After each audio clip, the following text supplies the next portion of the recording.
آرنیکا کو خواتین کی تکلیفوں میں بھی بہت اہم مقام ہے، کیونکہ لیبر کے ساتھ اس کا بہت تعلق ہے. لیبر کے وقت جو غیر معمولی زور لگتا ہے، اس میں پریشر کے وقت خون کے دباؤ کی وجہ سے مسلز کے خلیے زخمی ہو جاتے ہیں اور کئی پھٹ جاتے ہیں. اس لیے وہاں پھر مستقل بعض دفعہ دردیں ٹھہر جاتی ہیں. آرنیکا اگر شروع میں دیں تو یہ اس کا پریونٹیو ہے، اور اگر وہ خون کے خلیے پھٹ رہے ہیں تو کلاٹنگ نہیں ہونے دے گی.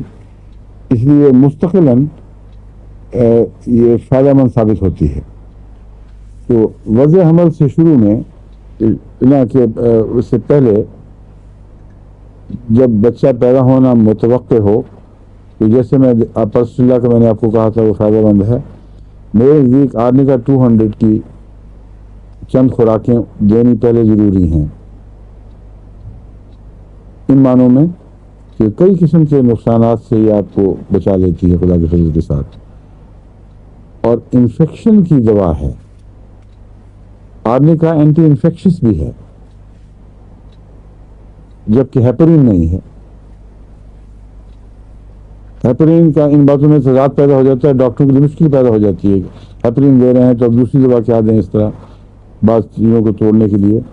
کسی قسم کی جسم میں انفیکشن ہو، خون میں انفیکشن ہو، اور خاص طور پر کویگولنٹ بلڈ جب ڈیٹیریٹ کرتا ہے تو اس سے انفیکشن جو پیدا ہوتی ہے، اس کی اصل دوا آرنیکا ہے، اور وہ انفیکشن ہونے ہی نہیں دیتی. اس لیے سیپٹیسیمیا ریلیٹڈ ٹو لیبر اور ابارشن اور چائلڈ برتھ، یہ سارا سسٹم جو ہے ریلیٹڈ سسٹم، اس میں ہر ایک میں آرنیکا مفید ہے. Puerperal fevers after the childbirth, بچے کی پیدائش کے بعد جو پرسوتی بخار ہوتے ہیں، ان میں نے کیا دوائیں بتائی تھیں؟ پائروجینم اور سلفر 200 مکس ٹوگیدر.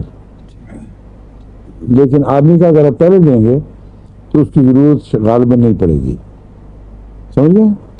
اور اگر اس کے ساتھ مکس کر دیں تو نقصان بھی نہیں ہے.